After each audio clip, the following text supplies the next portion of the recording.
तो पिछले 24 साल के दौरान नीतीश कुमार के सियासी सफर को देखें तो उन पर राजनीति की वो कहावत बिल्कुल फिट बैठती है जिसमें कहा जाता है कि राजनीति में ना तो कोई स्थायी दोस्त होता है और ना ही कोई स्थायी दुश्मन। 2005 के बाद से अब तक नीतीश बिहार की राजनीति का पहला नाम बन गए हैं। उनकी पार्टी जेडीयू चाहे जिस हालत में रही हो, नीतीश हमेशा नंबर 1 ही रहे। विरोधी नीतीश को अवसरवादी कहते हैं, उन्हें पलटू राम कहते हैं, लेकिन नीतीश बिहार की सियासत का अजय चेहरा बन गए। ये पूरी रिपोर्ट देखिए। नीतीश कुमार सियासत का वो नाम जो 17 साल से बिहार की राजनीति का ध्रुव तारा बना हुआ है। साल बदले, केंद्र में सत्ता बदली, अलायंस इधर से उधर हुए, लेकिन इन सब के बीच 17 साल में बिहार की राजनीति में जो चीज नहीं बदली वो नीतीश कुमार है। एक ऐसा लीडर जो लगातार 17 साल से बिहार की सत्ता का सबसे चमकदार सितारा बना हुआ है। 5 साल पहले नीतीश कुमार ने अचानक जिस आरजेडी को ठोकर मारकर अलायंस तोड़ दिया था, आज नीतीश फिर वहीं पर लौट आए हैं।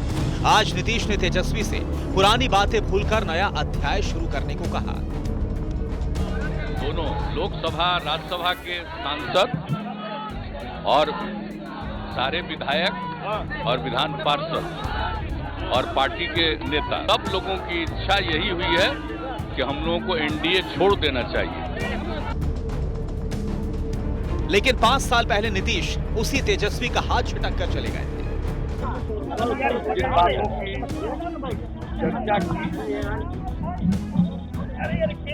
के मुताबिक हमने काम करने की कोशिश की, बीच में जो चीजें उभरकर सामने आई, अब उस माहौल में मेरे लिए काम करना, नेतृत्व करना इस महागठबंधन का संभव नहीं। सत्ता का नीतीश मॉडल हर दौर में कारगर रहा, चाहे वो बीजेपी के खिलाफ रहे या फिर आरजेडी कांग्रेस के विरुद्ध। पिछले 9 साल में नीतीश ने 2 बार पाला बदला। 2013 में नीतीश ने बीजेपी से अलायंस तोड़ा। 2 साल बाद 2015 में नीतीश कुमार ने आरजेडी और कांग्रेस के साथ महागठबंधन बनाकर विधानसभा चुनाव जीता, सरकार बनाई। लेकिन 2 साल बाद ही 2017 में नीतीश ने महागठबंधन छोड़कर बीजेपी से हाथ मिला लिया। महागठबंधन के नेताओं को इस बात की उम्मीद नहीं थी। इस फैसले से महागठबंधन को तगड़ा झटका लगा। 2015 के विधानसभा चुनाव में महागठबंधन में शामिल 3 पार्टियों में आरजेडी ने सबसे ज्यादा 80 सीटें जीती थी।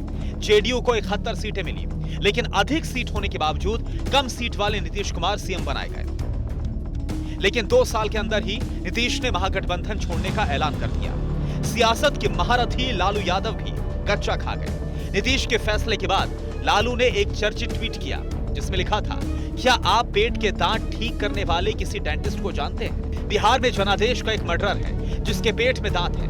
उसने सभी नेताओं और पार्टियों को ही नहीं बल्कि करोड़ों गरीब गुरबों को भी अपने विषदंत से काटा है। हमने तो दिल से चाचा माना था और हमारा पिता तो पहले कहा करते थे कि नीतीश जी के पेट में दांत हैं, लेकिन हमने तो कभी देखा नहीं था। अब देखने के बाद जो धोखा उन्होंने दिया, जनादेश का अपमान किया, तो कहीं ना कहीं से उन्होंने विश्वासघात करने का काम किया और ये बात प्रमाणित हो गई कि उनके पेट में दांत है।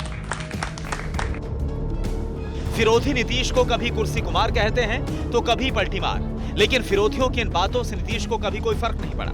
नीतीश कुमार ने वो किया जो उन्हें अपनी राजनीति के लिए सही लगा। 2020 का विधानसभा चुनाव नीतीश ने बीजेपी के साथ मिलकर लड़ा। यह नीतीश के राजनीतिक जीवन का सबसे मुश्किल इलेक्शन रहा। नीतीश की पार्टी जेडीयू 43 सीटों पर सिमट गई।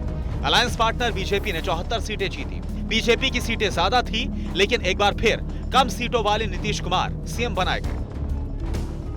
हर बार सबकी दरकार, यह फॉर्मूला जैसे नीतीश के लिए ही बना है।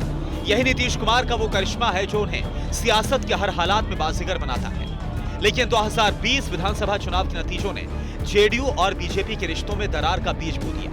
बिहार की सियासत में यह चर्चा आम हो गई थी कि बीजेपी ने एलजेपी और चिराग पासवान के जरिए जेडीयू को कम सीटों पर सीमित कर दिया ताकि नीतीश कुमार की ताकत घट जाए। इसी के बाद से नीतीश कुमार बीजेपी नेताओं के साथ सहज नहीं दिखे। की भी बात सुनी जाए, आप एक बात जान लीजिए, ये बात किसी भी तरह से मंजूर नहीं है। जब प्रश्नकर्ता ने प्रश्न उठाया कि कुर्की जब्ती हुआ है कि नहीं, माननीय मुख्यमंत्री जी जब प्रश्नकर्ता कुर्की जब्ती की बात उठाई उन्होंने जवाब नहीं दे पाया।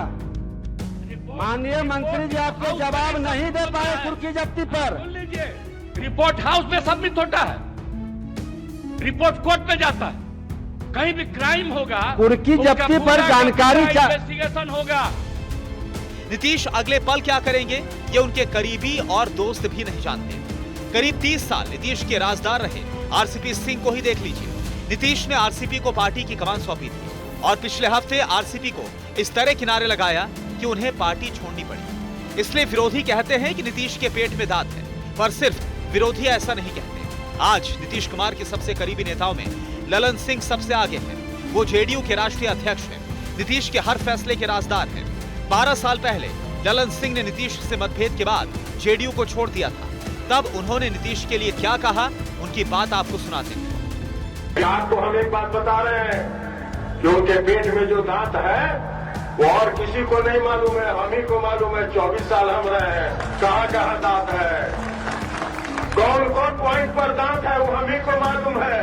आप चिंता नहीं करिए, सर्जरी करके सब दांत बाहर निकाल देंगे और उसी के साथ बटाईदारी भी निकल जाएगा। ये हम नहीं कहते हैं, ये जिनको लेकर के अभी हेलीकॉप्टर पे दौरा कर रहे हैं जानता है कि कहाँ कहाँ है। आप समझ रहे हैं? तो नीतीश जी के साथ जो 24 घंटे रहता है, जब वो बताता है कि नीतीश जी क्या चीज है। नीतीश ने हर बार ऐसे फैसले लिए जो चौंकाते रहे, लेकिन हर बार रिजल्ट जैसा उन्होंने चाहा वैसा आया। 2017 में महागठबंधन से बाहर आने का फैसला हो या फिर आज एनडीए छोड़ने का फैसला, नीतीश ने विरोधियों को कोई चाल चलने का मौका नहीं दिया।